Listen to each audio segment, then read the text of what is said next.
always picture it when you see it on social media. Oh, we have DB, oh, we have Tosh. But now to be in the same place, in the same building, on the same team, it's a great feeling. Caitlin Clark and the revamped Indiana Fever are officially back on the court. Normally, the first day of WNBA training camp isn't a huge deal, but when you've got Caitlin Clark, a roster stacked with champions, and the entire basketball world keeping an eye on you, everything changes. The expectations for Caitlin and this team are through the roof. The pressure, sky high. Media attention, relentless. And the season hasn't even kicked off yet, but here's the thing. This team is already looking pretty strong. There's a fresh vibe on the court, and analysts are already taking notice of how well things are shaping up. Pretty good. Stick around because I'm about to dive into the highlights and explain why analysts and players are already showering Caitlin Clark with praise as we head into this season. It's almost like everyone is rushing to get on the right side of history and be ahead of the game. Trust me, you'll see exactly what I mean. But first, don't forget to like this video if you're excited to see Caitlin back on the court. The only team really, or the only way you can stop the Fever is if you can guard all 5 players. And I don't know if that team exists. The excitement around the WNBA has reached an all-time high, and the new look Fever are at the center of it all. This year's team is a completely different beast compared to last season. With only 5 players returning from the previous roster, they've brought in a new coach and bolstered the squad with championship experience, leadership, defense, toughness, and yes, plenty of offense too. This all gives Caitlin Clark something she's never had before, a star-studded supporting cast. Now, Caitlin is leading a team that many experts and sportsbooks are already placing among the favorites to win it all. And based on what we've seen this offseason, all eyes will be on her and the Fever every single night. There's been a steady string of victories for the Fever, and it's clear that the Caitlin Clark effect we saw last year was just the beginning. What's coming next is going to be on an entirely new level. Get this, it only took 1 hour for Caitlin Clark's return to Carver Hawkeye Arena to sell out. Since when did WNBA preseason tickets become hotter than Taylor Swift tickets? A full 15,000 tickets disappeared in no time to watch Caitlin and the Fever face off against the Brazilian national team, featuring players most casual fans wouldn't even recognize. Fans are clearly missing Caitlin after her brief absence. She's not here to play for a crowd of 850. She's playing for 15,000 plus every game, and that's just the beginning.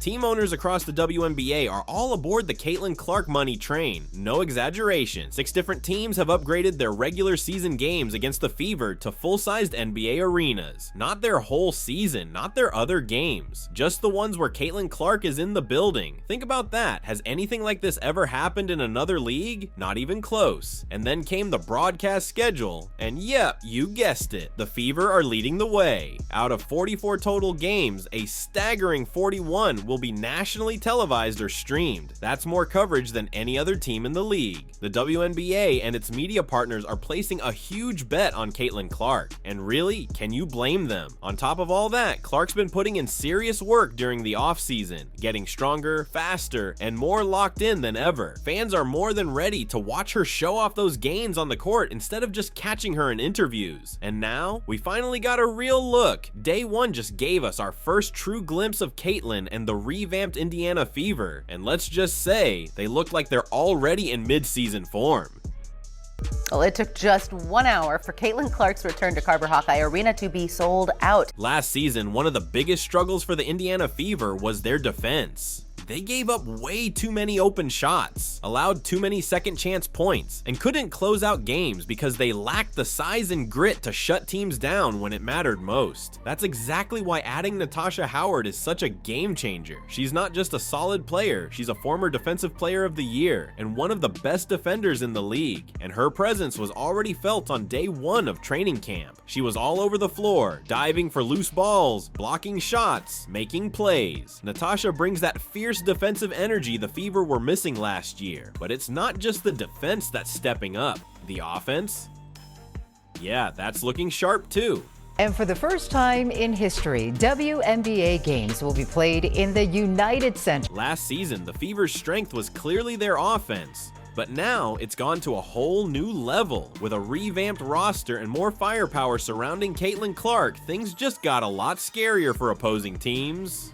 This upgrade is only going to make Caitlyn even more dangerous. She's got more shooters to kick out to, more teammates who can finish strong at the rim, and way more options overall. Defenses won't be able to just throw double teams at her and hope for the best. Try to trap her, she'll find the open teammate. Back off her, she'll hit you with a 3. Lose focus for even a second, game over. And on just the first day, we already saw it. Caitlyn drilling a game-winning 3 and flashing that signature next-level court vision. Some folks might say it's too soon to draw any big conclusions, but these early training sessions really do matter, especially with how much has changed. Only 5 players are returning from last year, which means this is basically a brand new team. In a 44-game season, building chemistry fast is going to be a huge factor in where the Fever land in the playoff race. And honestly, that's the one question mark holding them back from being ranked at the very top. Because of this unknown, outlets like Fansided have them sitting around the 3rd or 4th spot in the league. Still high, but not quite number 1. Meanwhile, some other rankings are placing them closer to 6th, which feels wild when you remember how strong they finished last season. After starting 1 to 8, the Fever turned things around and were one of the hottest teams in the WNBA down the stretch. If they click early this time, some analysts believe they could be the team to beat this year. Fever, they lead the league with 41 games. The biggest reason the Fever are expected to build chemistry fast, one word: leadership. They've now got a real head coach in Stephanie White, and if the odds makers are right, she's already the clear favorite to win Coach of the Year. That alone tells you just how big of a step up she is from what they had before. But it's not just about coaching. The Fever also loaded up on veteran players, athletes who've been through it all, who've won titles, and who know how to keep a team locked in when the pressure starts to rise. One of those key vets is Wnba, and yes, that's the correct name. She's already spoken about the leadership she wants to bring and how she sees herself fitting into this new look squad.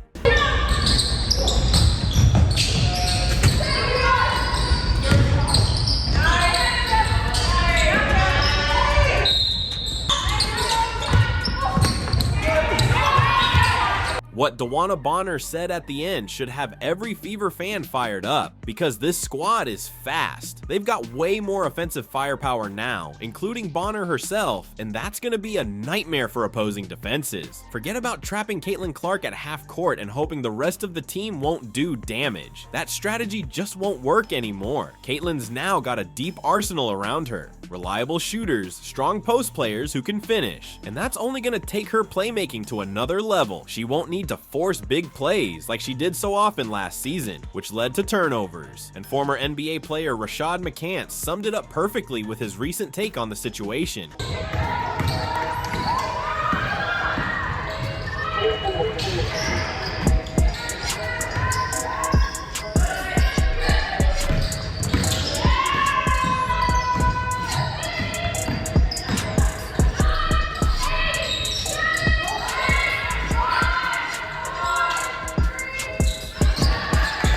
Caitlin Clark has already made her case as one of the top, if not the top, playmakers in the WNBA. As a rookie, she broke the single-season assist record, which is insane when you realize she did it on a team that had the #1 overall draft pick for a reason. They were near the bottom just a year earlier. Still, Caitlin was out there delivering perfect passes to teammates who, if we're being honest, struggled to finish those plays. A lot of her turnovers weren't because of bad decisions. They were missed chances, missed layups, dropped passes, plays that should have been points. But now, that's changing. Caitlin finally has a legit squad around her. And the best part, not only is she going to elevate everyone on the floor like she always does, this time her teammates are good enough to elevate her too.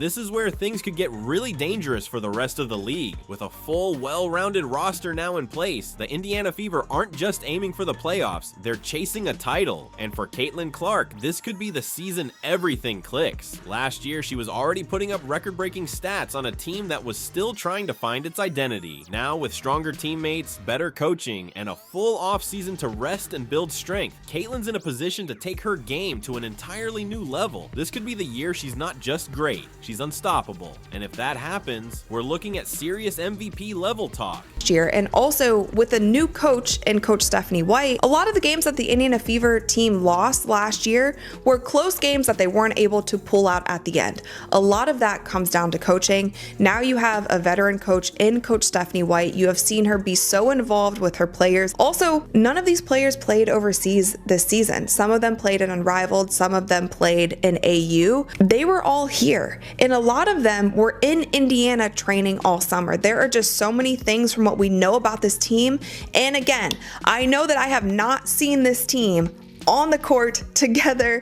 We don't know how the chemistry is going to shake out, but seeing what they had last year and now seeing what they have this year, I have them shaking out at the end of the season being that number 2 seed in the WNBA. And if they can get it together quick enough, they might inch their way into that number 1 seed. Caitlin Clark is already being talked about as a top MVP contender. Depending on which sportsbook you check, she's either leading or sitting at number 2 in the MVP odds. And from the way players around the league are reacting, it feels like they know exactly what's coming. This season is shaping up to be huge for Caitlin, possibly her biggest yet. And what's really interesting, she's getting tons of praise lately, and not just from the usual media voices. Some of it's coming from unexpected places. Remember when there was all that talk about players showing jealousy over the Caitlin Clark effect? Well, the tone is definitely starting to shift. The most impressive thing I think is them wanting to be better. You know, they want to be a great team. They want to be a great organization. They want the leadership. So just all eyes looking at me like, okay, BB, what do you want to do next? And, you know, everybody just been receptive of me being a leader, and just trying to give all the knowledge I can, but also save my breath because they're fast. They run a lot.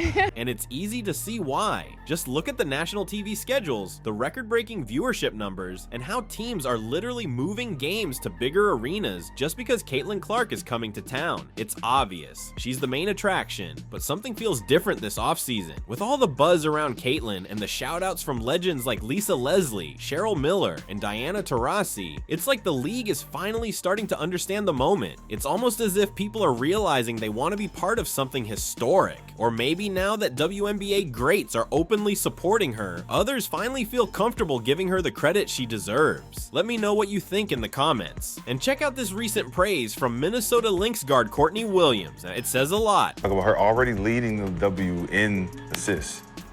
And a lot of the assists that she could have gotten were now turnovers. Yeah. Because they're either, sure. You can say that about every play. Of course. But this is obvious with her. She's throwing pitcher heads, wide open layups. They're smoking them.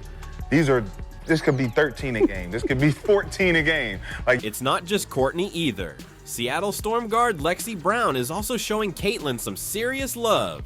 One of those ladies, obviously Caitlin, so what's it been like just building that relationship with you two? I saw you kind of messing around with each other on the court, so it looks like it's going pretty well. Yeah, for sure. She's such a dynamic player. She does a lot for this team, and we understand that. So I think everybody's here just want to make her life easier, and she wants to make everybody else's life easier. So just putting all the pieces together that we can be a threat on, every level of the court, not just with Caitlin this year. So I'm just ready to put it all together, and it's so crazy because, we got 4 days where we play a preseason game, so I think we got to put it together pretty quick. But the relationship's going great. Yeah, I love seeing it. Look, there will always be some bad takes in the media, and sure, there will be players who feel a bit jealous. I get it to some extent. It's hard not to when someone like Caitlin Clark is completely changing the game, and you're not. But even with all that, I really think the WNBA is going to be a much more welcoming place for Caitlin this season. Off the court, there's the new CBA negotiations happening, and let's be real, Caitlin is the reason players are about to get a major pay raise.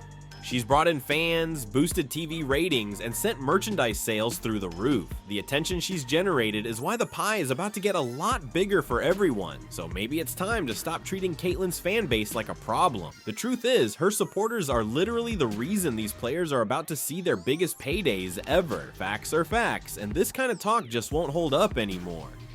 Caitlin Clark is surrounded by not just a couple great players, the entire squad is finally full. So my prediction going into this season is that teams are not going to be able to face guard, to double team, to pick up full court like they were last year because there are so many other threats on the court with this Indiana Fever team. And I think with having a coach like Stephanie White, she's gonna have a better system, a better scheme to break some of these defenses that they didn't have last year. So I think all of this put together is just a perfect storm, a perfect recipe for Caitlin Clark. Like Keith Porter told us in the interview that I did with him a couple months ago, he absolutely thinks that this could be her MVP season in just her second year in the WNBA. That is why she is my choice for the 2025 WNBA MVP. I get that she's an ESPN analyst and not a player, but this kind of comment is exactly what drives fans away. And honestly, it's the last thing the league needs right now. The WNBA is on the brink of something huge, and you don't throw shade at the new fans who are showing up, buying tickets, grabbing jerseys, and smashing viewership records. You welcome them with open arms. I can't say for sure, but it feels like the league is starting to distance itself from those dissenting voices. You can sense it. The WNBA knows exactly who's fueling this growth, and they're being way more selective about who represents the brand moving forward. The reason why we watching women's basketball is not just because of one person, it's because of me too, and I want y'all to realize that. Recently, the Dallas Wings revealed their broadcast team for the upcoming season, and noticeably absent was Cheryl Swoops.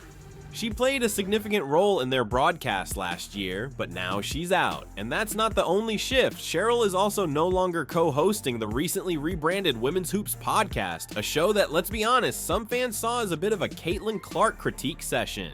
Then there's Cindy Brunson, the former broadcaster for the Phoenix Mercury, who's known for her sharp criticism of Caitlin Clark. She's been removed from the broadcast team too. Is it all just a coincidence? Maybe. But it definitely feels like the WNBA is cleaning up its messaging as they head into what's shaping up to be the biggest season in league history. Like a problem, bro. Yeah, see that. I just think about my rookie year, and I think about how I came into the league, and I'm like, bro, it was such a crazy like transition for me to just understand what it's like to play at the pro level.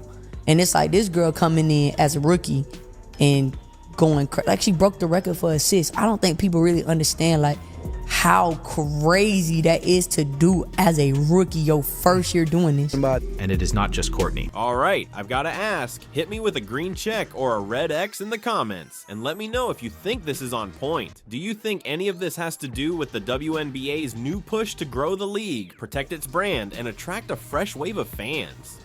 People were so caught up in the logo threes and the highs, the 20 3-point attempts per game, which absolutely I understand that. Like, it was so much fun to watch, but I always said she could potentially be one of the best point guards to ever play in the WNBA. I'm not sure, but the timing here is pretty wild. The most vocal critics are either being let go or pushed out, and suddenly we're seeing this flood of love and admiration for Caitlin Clark from both players and analysts. Deep down, it feels like everyone knows exactly what's going on. The owners definitely know. That's why they moved their home games against the Fever into NBA-sized arenas. The networks know. That's why almost every Fever game is now nationally televised. The fans know. That's why Caitlin Clark's jersey is the second best-selling jersey in the NBA, right behind Steph Curry's. Then you have March Madness, pulling in over 10 million viewers this year even without Caitlin. It's becoming obvious. Players in the league are facing a once-in-a-generation moment. They have the chance to be on the right side of history. With all the Fever's offseason moves, Caitlin improving in every way possible, and her sitting as the early MVP favorite. It's clear. Everyone knows it. The question now is, who's smart enough to embrace it? New fans are sucking the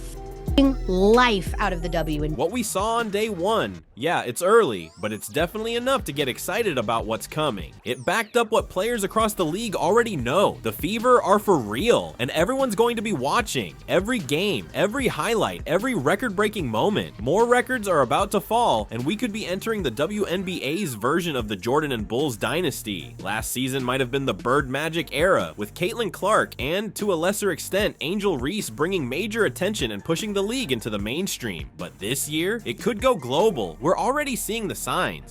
The WNBA media looks like they're taking big fat L's today. Particularly one Cheryl Swoops. That's right. That was just day one of what could turn into an unforgettable season and a game-changing future for both the Fever and the league. If you're still with us, drop a basketball emoji in the comments to say, "What's up?" Thanks for tuning in.